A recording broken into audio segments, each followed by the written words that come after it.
No te sentirás sola, que nos tienes aquí a nosotros, aunque se muera tu hermano. Ejemplo de antes. Lo caricaturizo, pero funciona mucho. Es un estilo directivo. ¿Recordamos el esquema de antes? Directivo, centrado en el problema. A ver, la empatía, ¿cómo la dibujaríamos si esta fuera la... Se tira la... Pues bien, vamos a describir el proceso de la empatía con 4 palabras, diríamos, las fases de la empatía, el proceso de la empatía. No en el sentido cronológico, sino una licencia pedagógica para describir. Efectivamente, primera fase, la fase de la identificación. A ver, identificación, doble. Y no queda más remedio que plasmarla de esta manera. Yo bajo a tu pozo. Identificación doble, con la persona y con la situación. Atención, no es solo con la situación, porque si fuera con la situación del otro, el esquema sería, si a mí me pasara lo que a ti, y estaría identificándome con su situación. No, con la persona también. Es decir, lo que estaría detrás de esta expresión. También yo, si fuera tú y estuviera en tu lugar, punto suspensivo. Estoy claramente abierto a la comprensión de lo que tú dices. A ver qué he dicho. También yo. Si fuera... No si estuviera en tu lugar. Si yo fuera tú. Claro, me estaba contando esta mujer de sus hijos. Yo no los tengo. Si yo fuera tú, madre, hijos, en tu edad, en la suya, y estuviera en tu situación, no es si a mí me pasara lo que a ti, que sería identificación con la situación, sino identificación actitudinal con la persona y con la situación. Doble. Si yo estuviera en tu pellejo y fuera tú, si yo fuera tú y estuviera en tu pellejo, este es el primer movimiento actitudinal. Esto es lo que nos va a permitir aproximarnos con las orejas. Se hace con las orejas, ¿eh? Se hace con las antenas parabólicas, hemos dicho, ¿no? Se hace con esta. Esto es lo que nos va a permitir meternos en el pellejo del otro. Creo que estamos en un contexto cristiano y de pastoral, ¿verdad? ¿Te suena una frase así del libro de Miguel de Cervantes? Me parece era el que dice: siendo de condición divina, no hizo alarde de ella, sino que se despojó de su rango. San Pablo Filipenses, capítulo 1. Vale. A ver. Dice el himno de Filipenses, y dice estas hermosas palabras: siendo de condición divina, estando en lo alto, no hizo alarde de ella, sino que se despojó de su rango, haciéndose, está en griegos y en los teólogos lo llaman kenosis, abajamiento. Este abajamiento que nosotros hemos experimentado de Dios al encarnarse, lo hacemos nosotros cuando nos metemos en el pellejo del otro empáticamente. El fundamento teológico de la empatía es la encarnación misma, ¿no? Dios, siendo de condición divina, se abaja y se mete en nuestra condición. Primera fase le hemos llamado identificación. Con la persona y con la situación. Claro, riesgo. Si yo me meto en el pozo del otro, ¿qué es lo que me pasa? Porque me mojo, me arrugo, esto me afecta. Meterse en el pozo ajeno me repercute. Repercusión, segunda fase. A ver, que las voy a preguntar como si estuviéramos en un colegio, que lo estamos. A ver, primera fase, identificación. Segunda, repercusión. Es decir, hacerse conscientes y dueños de lo que a mí me pasa cuando me meto en el mundo del otro. Me repercute. Quiere decir, la asepsia, atención, la asepsia emocional en la relación con el que sufre es una falacia, no existe. Si uno dijera, yo sí trabajo con enfermos, pero no me implico, no me afecta. Mira, no. Te defenderás como puedas, pero te afecta. Así que ser empático es meterse en el mundo del otro y ser dueño de cómo nos afecta. Y conscientes de cómo nos afecta.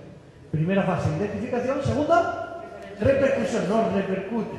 Y queremos ser dueños de esto porque si no nos podemos ahogar con el otro y esto se llamará burnout, ¿no? Tercera fase, atención, pequeño matiz, bien importante matiz. Atención, cuando entramos en la vulnerabilidad del otro, se despiertan nuestras propias vulnerabilidades. La imagen aquí, con detalle, nos invita a ver el ayudante como embarazado de un pocito. Si prestan atención, aquí el ayudante tiene dibujado dentro de otro pozo, ¿verdad? Otro pozo.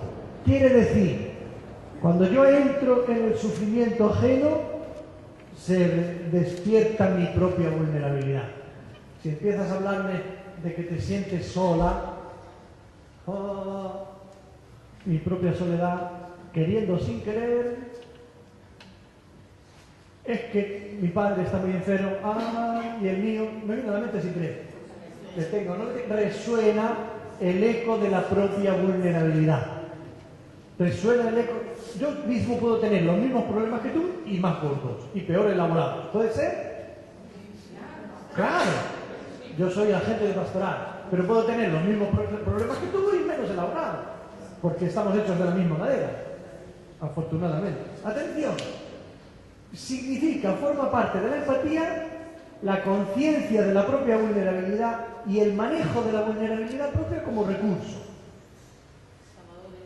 El sanador herido, título del libro de Henry Nowen y metáfora que ilustra perfectamente lo que estamos diciendo, ¿verdad? O, como decía Miguel de Cervantes, cuando soy débil, entonces soy fuerte. A San Pablo, otra vez que me equivoqué, pero no pasa nada. Eran primos, ¿no? A ver. Fijaos que la expresión es fuerte, ¿eh? Cuando soy débil, entonces soy fuerte. La expresión es delicada. En mi propia debilidad puedo encontrar un recurso que aumente mi fortaleza compasiva, comprensiva. Diríamos, ¿cómo no voy a comprender al enfermo que se siente triste si yo tengo tristeza, si no solo soy vulnerable, concretamente? Me dice el enfermo que tiene miedo. ¿Cómo no lo voy a comprender si el miedo forma parte de mis propios pozos, ¿no? A mí, francamente, me gustaría ser, en vez de que me presentaran máster en counseling, máster en bioética, alguna vez me gustaría que me presentaran así, máster en José Carlos. Claro, experto en sí mismo, porque podría ser sinónimo experto en vulnerabilidad, experto en limitación, experto en pequeña cosa, experto en capaz de comprender la vulnerabilidad ajena porque conocedor de la propia. Conocedor y reconocedor de la propia. No solo conocedor, sino reconocedor de la propia. A ver, atención. Cuando se usa bien la propia vulnerabilidad, aumenta nuestro potencial de comprensión de manera abismal. Cuando se usa mal, si yo ahora les digo que tengo miedo a aburrirles, inmediatamente me van a decir que no tengo miedo. Pero bueno, es que ustedes no entienden de miedos, ¿o qué? Pues si entienden de miedo, ¿cómo lo van a entender y comprender que yo tenga ese? La propia vulnerabilidad. Es que el chiste va bien porque lo actualiza de manera, ¿no? Da ganas de decir, no lo tengas, no, hágase experto en su propia vulnerabilidad y entonces acogerá la mía, porque nada humano me es ajeno, nada humano me es ajeno. Repasamos, a ver, que estamos describiendo el proceso de la empatía con palabras de fases. Primera, la fase de la identificación con la persona y con la situación. Segunda, la fase de la repercusión.